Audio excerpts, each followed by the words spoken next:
د ایران هیواد د سفیر مرستیال شمال ته د خپل سفر په ترڅ کې د ځایي چارواکو سره په لیدنه کې ډاډ ورکړ چې له خپلې خاورې به یې هیڅ تهدید افغانستان ته متوجه نه وي.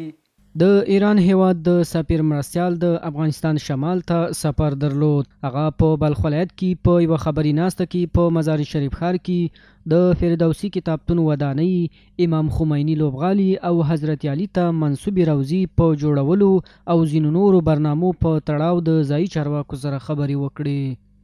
حاکمیت برای ترمیم روضه مبارک هستش از جمهوری اسلامی که داریم بررسی میکنیم ببینیم میشه کاری کرد. کار کمک به مردم در اولویت است، به بحث ارزاق، بحث کمک‌های انسان دوستانه.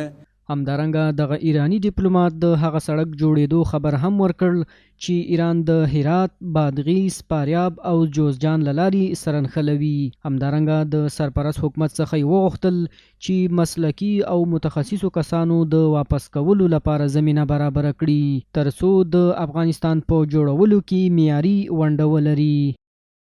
بهترین متخصصین پزشکی از برادرای افغانستانی در ایران مهاجر هستند. بنده خودم بچم که مریض میشه میرم پشت در یک مطب دکتر افغانستانی در مشهد 2 هفته وقت میگیرم تو به من وقت بده بچه منو ببینه درمان کنه.